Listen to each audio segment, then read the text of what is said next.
हम सब अनाथ हो गए देवी।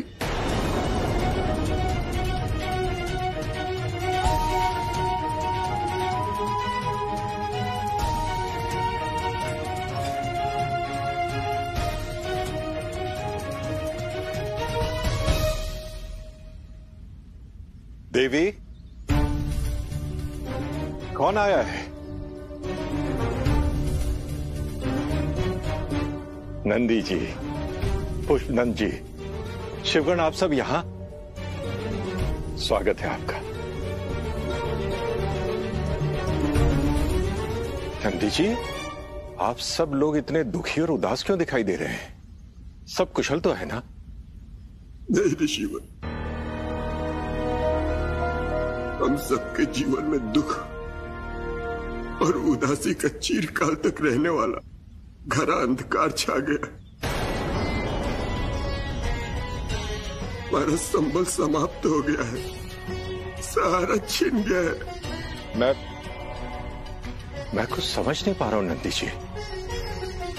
ऋषिवर, प्रभु के बाल रूप धारण करने के पश्चात जिनके आश्रय और कृपा के सहारे हमारा जीवन टिका है, वो पूछने माता भी हम सभी को छोड़कर ऋषि कात्यायन के पास चले गए। हाँ, ये तो पता चला था कि वो कात्यायनी के रूप में। हाँ ऋषिवर, प्रभु के यहाँ चले आने के बाद जिनकी सेवा से हमारा प्रातः प्रारंभ होता था, हमारे जीवन में कलरव था, जब वही चली गई, अब ईश्वरहीन, पूजाहीन, सेवाहीन जीवन का क्या अर्थ ऋषिवर?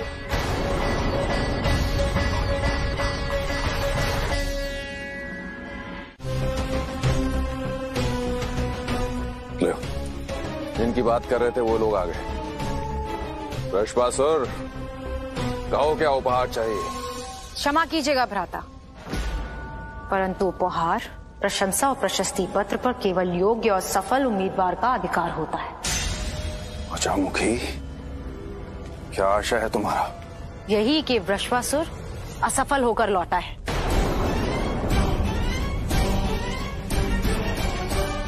वृषभासुर, ये मैं क्या सुन रहा हूँ? क्षमा करना सुरराज, यदि वो बाल शिव विश्वनाथ। बंद करो अपनी ये बकवास और मुझे ये बताओ कि बाल शिव वहां आया कैसे? वो तो अपनी मां के वचन के बंधन में बंधा हुआ है। तारका, कात्यायनी कोई साधारण बालिका नहीं है, आदि शक्ति का बाल रूप है वो। शिव और शक्ति एक दूसरे के पूरक है। जहां एक होगा वहां दूसरे की उपस्थिति किसी न किसी विध होगी ही। इसीलिए तुझे अपनी सफलता के लिए कोई दूसरी प्रभावी चाल सोचनी होगी। परंतु ऐसी कौन सी चाल चली जाए माता, क्योंकि बाल शिव तो भ्राता की सारी चालें निष्प्रभावी करते जा रहा है। चुप कर जामुखी, अतीत का लाभ बंद कर और भविष्य की ओर ध्यान केंद्रित कर। और जो मैं कह रहा हूं ध्यान से सुन। तुम दोनों को एक साथ संगठित होकर कार्य करना है। एक बाल शिव को उलझाएगा, भटकाएगा, और दूसरा उसी अवधि में उस असहाय, निरीह, चेतनाहीन कात्यायनी को नष्ट करेगा। भ्राता, जैसा आप चाहेंगे वैसा ही होगा।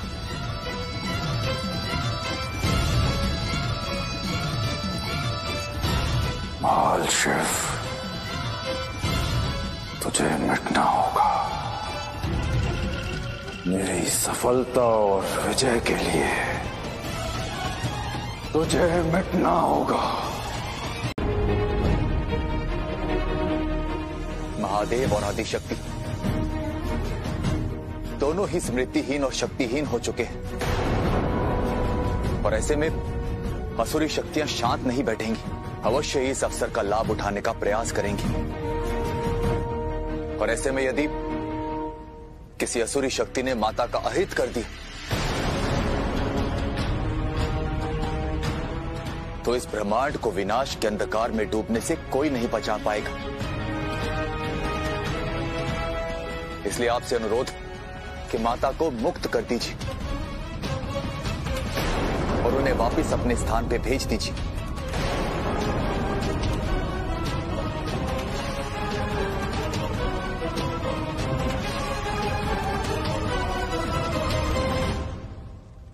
मत भूलिए देवराज, जिस आदिशक्ति पर आसुरी संकट की बात आप कर रहे हैं वो इस ब्रह्मांड की सर्वोच्च शक्ति है, जिन्होंने इस ब्रह्मांड की रचना की है। उस सर्वशक्तिमान पर संकट आने की आशंका जता रहे हैं आप। ऋषिवर, आप शाक्त हैं, इसीलिए ऐसा मानते हैं, जबकि वैष्णव और शिव अपने इष्ट महादेव और नारायण को ही सर्वोच्च सत्ता मानते हैं। और विडंबना तो यह है कि आदिशक्ति और त्रिदेव सबकी स्मृतियां सुप्त हैं, जिसके कारण उनमें और एक साधारण प्राणी में कोई अंतर नहीं रह गया है।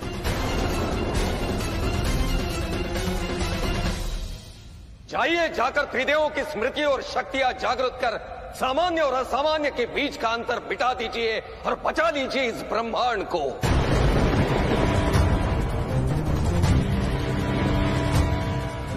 परंतु फिर कभी माता को मुक्त करने या वापस भेजने की बात मत कहिएगा। चले जाइए यहां से।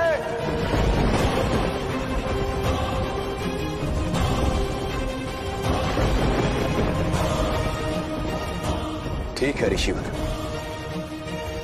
हम यहां से जा रहे हैं, किंतु एक बात स्मरण रखिएगा, जब बाल शिव आएंगे माता कात्यायनी को वापस ले जाने के लिए, तो आप उन्हें रोक नहीं पाएंगे।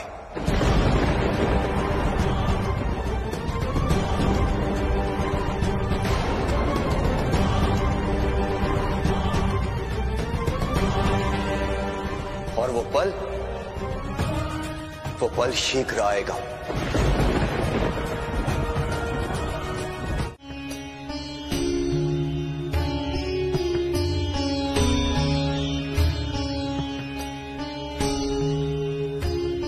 मित्र शिव इतना शांत क्यों है? मुझे जलकर इस शांति का कारण जानना होगा।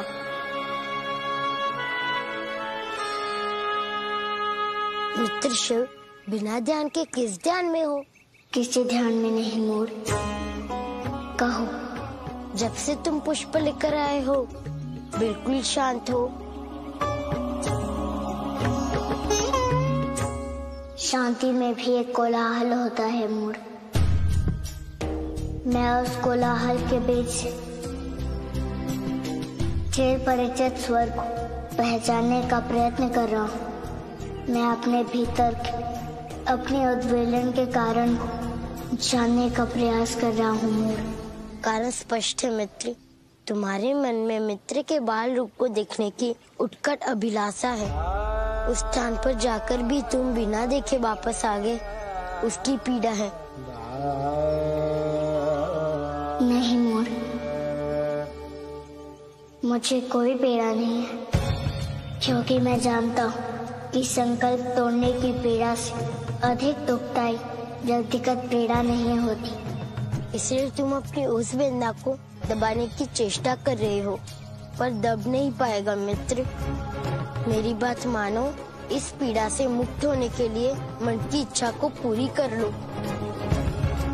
जाओ, जाकर देखाओ मित्र को। इस कार्य में तुम्हारा त्रिशूल तुम्हारी सहायता करेगा। मेरी इच्छा से सर्वोपरि माँ की इच्छा है। ना मैं उनकी इच्छा को तोड़ सकता हूँ, ना अपने संकल्प के बंधन को। इसका तुम दुख के भंवर में डूबते उतराते रहोगे। भावनाओं का ज्वार नैसर्गिक है मोर। समय पे आता है तो समय के साथ चला भी जाता है। मेरे दुख से तुम दुखी मत हो। रोगान शेषान पहंसि तुष्टा, तुष्टा तु कामान सकलान अभीष्टान। त्वामाश्रितानां न विपन्नराणां त्वामाश्रितायाश्रयतां प्रयन्ति। माँ, आप प्रसन्न होती हैं तो हर रोग, हर कष्ट नष्ट हो जाता है, परंतु जब आप कुपित होती हैं तो सारे सुख, सारी कामनाएं नष्ट हो जाती है।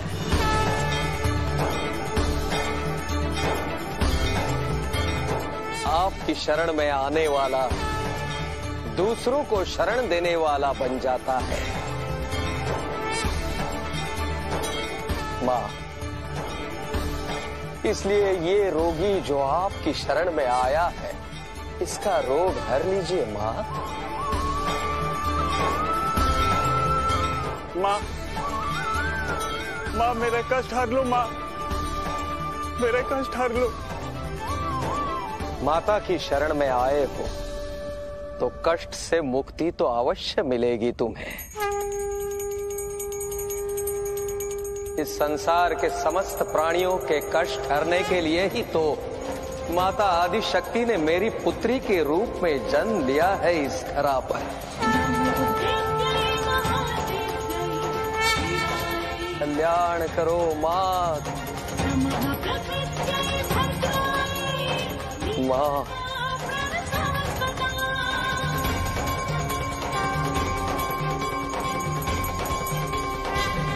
प्रणाम गुरुजी।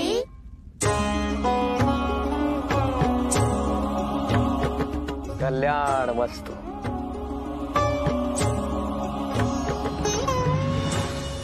क्षमा करें ऋषिवर, मैं कुछ कहने की अनुमति चाहता हूँ। कहो छात्र। ऋषिवर, जो माता शिव की सत्ता का प्रदर्शन और प्रतिनिधित्व करे, वह माता हो सकती है? तुम्हारे कहने का तात्पर्य क्या है छात्र? हमारे आश्रम की माता श्रीदय और ऋषिवर की पुत्री कात्यायनी ने तो गले में शिव का रुद्राक्ष धारण किया है। असंभव।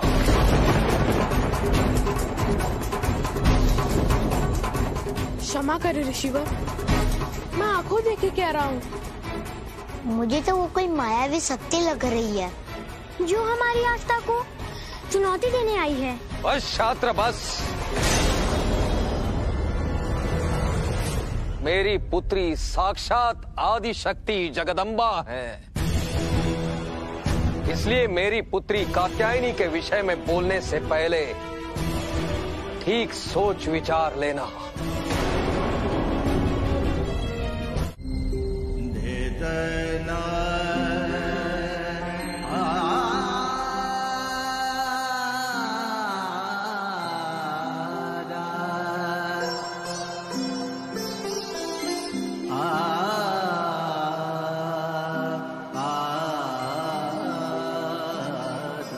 शिव,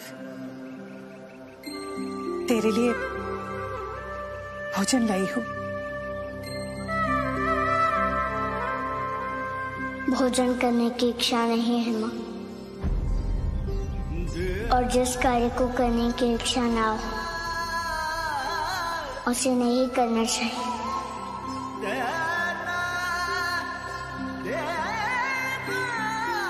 आपने ही तो सिखाया है माँ। इच्छा अनिच्छा में परिवर्तित तब होती है जब व्यक्ति के मन के अनुकूल कोई कार्य नहीं होता, जब उसके पसंद की कोई वस्तु उसे प्राप्त नहीं होती, उससे दूर किया जाता है। क्या तेरे साथ ऐसा कुछ हुआ है शिव? मुझे तो सब प्राप्त है माँ। माँ का आंचल, माँ की ममता, माँ का दुलार, सब कुछ। फिर सब लोग क्यों कहते हैं कि तेरे मन में कुछ है जो तू व्यक्त नहीं कर रहे? संसार का काम है कहना। आपकी आत्मा क्या कहती है माँ? लोगों की बात सुनकर मुझे भी कभी कभी लगता है तेरे मन में कुछ है, कोई दुख, कोई व्यथा जो तू मुझसे छिपा रहा है। माँ, आप जननी हैं, आपकी आज्ञा सर्वमान है मेरे लिए, परंतु मित्र की स्मृति उनसे एक प्रकार की विशेष अनुभूति से जुड़े होने का भाव है, जिसे मुक्त नहीं हो पा रहा हूँ माँ। मुझे हमेशा ये अनुभव होता है, उन्हें मेरी आवश्यकता है।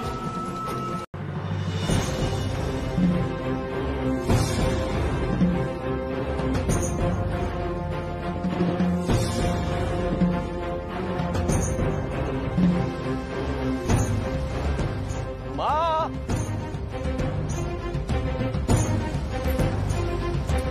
आज आपने अपनी कृपा से उस कुष्ठ रोगी के कष्ट हर लिए माँ। आपकी कृपा, आपके बस।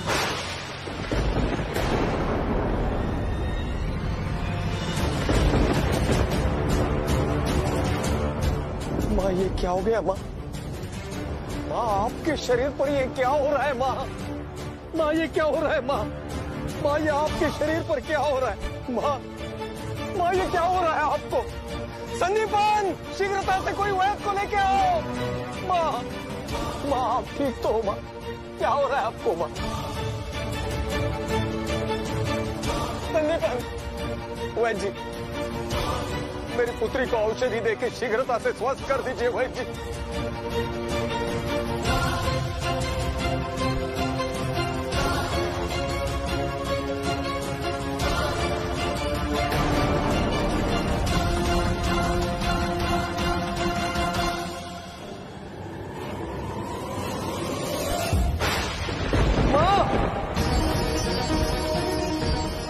ये क्या हो गया माँ? माँ के खोलो माँ, माँ के खोलो। माँ, क्या हो रहा है माँ? आप ठीक तो हो माँ? माँ के खोलो। वैद्य देखिए ना, मेरी माँ को क्या हुआ? मेरी माँ को क्या हुआ? माँ के खोलिए माँ, ये क्या हो गया?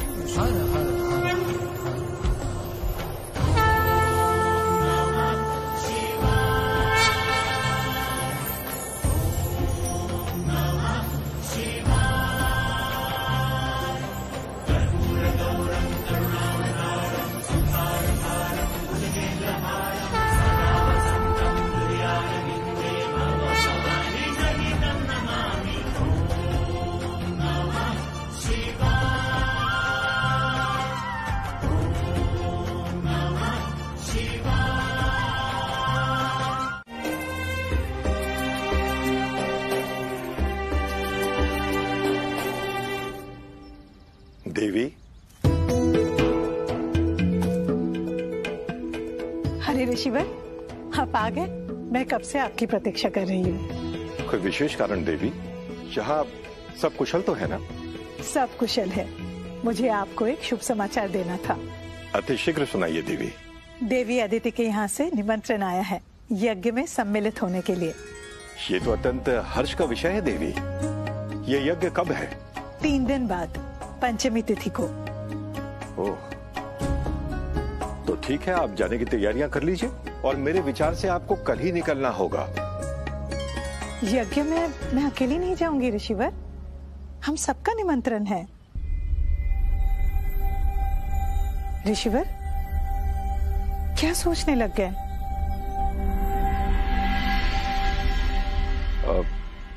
देवी, मैं यही सोच रहा था कि इस यात्रा पर आप अपने बाल शिव को साथ ले जाइए। उन्हें अच्छा लगेगा। एक नए परिवेश में जाकर उसका मन बहल जाएगा। हाँ, परंतु आपका भी तो निमंत्रण है। देवी, परीक्षाएं निकट हैं और यदि ऐसे समय में मैं गुरुकुल से अनुपस्थित रहूंगा तो विद्यार्थियों का अध्ययन प्रभावित हो जाएगा। इसलिए यही उचित होगा देवी कि आप शिव को लेकर इस यात्रा पर अकेली चली जाएं। पिताश्री कहाँ जाने की बात कर रहे हैं माँ? देवी अदिति ने यज्ञ का निमंत्रण भेजा है।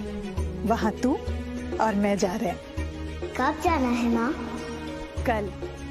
ठीक है माँ, माता अनसुईया संभवतः ये नहीं जानती कि देवी अदिति के घर का मार्ग कात्यायन ऋषि के आश्रम से होकर ही जाता है। चलो आप सब हाथ मुंह धो लीजिए, मैं भोजन परोसती हूँ। जहाँ प्रभु की देवी गिरिजा बाल कात्यायनी के रूप में विद्यमान है, इस सुअवसर को मैं सफल बनाऊंगा। भेष बदलकर ऋषि कात्यायन के आश्रम जाऊंगा और अपनी माता एवं देवी कात्यायनी को अपने प्रभु महादेव से मिलवाकर रहूंगा। खा लीजिए माँ। जय माँ, जय माँ, जय माँ, जय माँ, क्षमा क्षमा, जय माँ।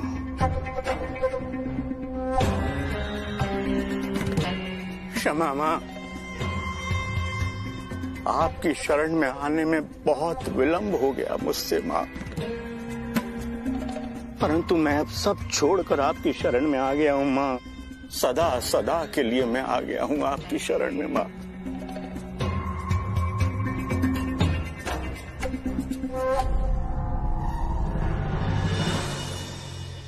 प्रणाम ऋषिवर। प्रणाम आचार्य। उठिए।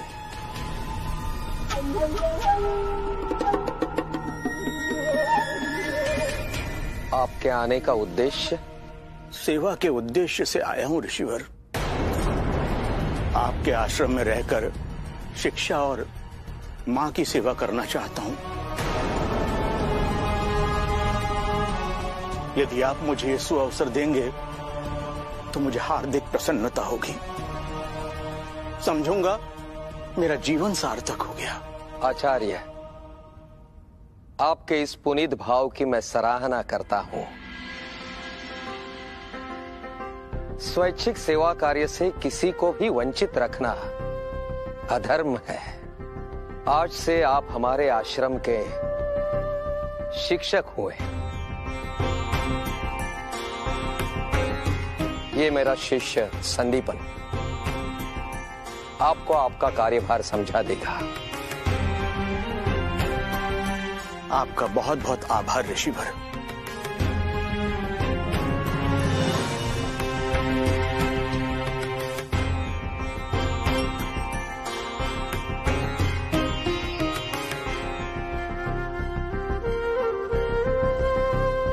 एक शिवद्रोही को शिव को चुनौती देने हेतु ये सर्वोत्तम स्थान देकर आपने जो स्वर्णिम अवसर मुझको दिया है, उसके लिए आपको कोटि कोटि साधुवाद ऋषि कात्यायन।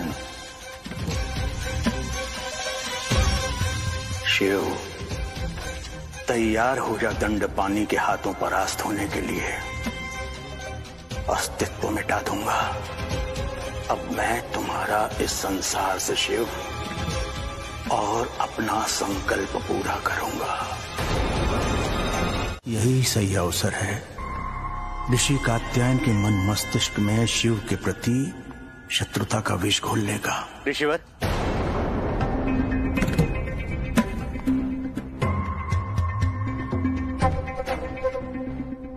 आदिशक्ति दया करें कि मेरा संदेह सत्य न हो। कैसा संदेह? मुझे अधूरी बात और अधूरा कार्य पसंद नहीं है। ऋषिवर, मेरा अनुमान है कि शैव मत वालों ने इस देवी क्षेत्र में अपने बहुसंख्य के गुप्तचर छोड़ रखे हैं। उनके गुप्तचरों का मेरी पुत्री से क्या संबंध है? गहरा संबंध है ऋषिवर। वो मां कात्यायनी को आपसे दूर करना चाहते हैं। यदि ऐसा है तो उनमें से कोई जीवित नहीं बचेगा आचार्य। रक्षकों, सूचना प्राप्त हुई है कि हमारे देवी क्षेत्र में शैव मत के गुप्तचर फैले हुए हैं। तुरंत जाओ और हमारी मां को ढूंढकर सकुशल हमारे पास ले आओ।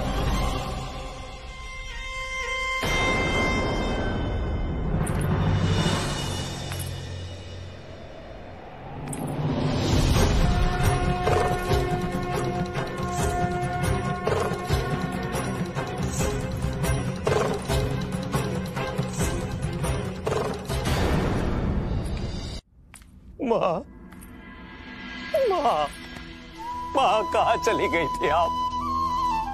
बिना बोले बिना कहे कहां चली गई थी मां? मां ठीक तो है ना मां?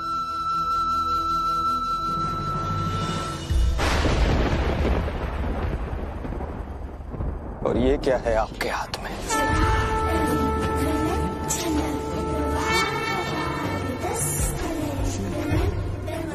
ये पत्थर किसने दिया आपको? मां बताइए ना मां, ये किसने दिया है आपको मां? ना मां।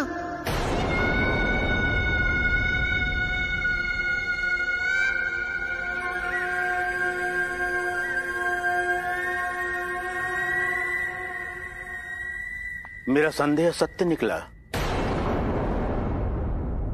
ये शैव गुप्तचरों का षड्यंत्र है ऋषिवर।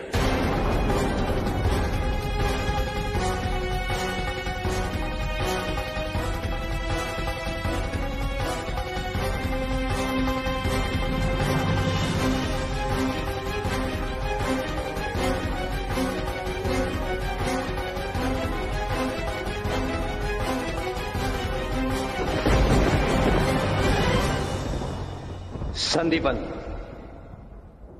इसे देवी क्षेत्र से बाहर रख दो।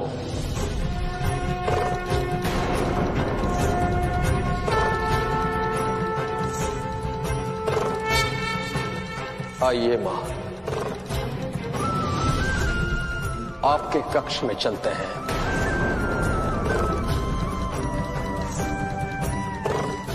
आज के उपरांत आप सदैव मेरी आंखों के सामने ही रहेंगी, कभी इस आश्रम से बाहर नहीं जाएंगी।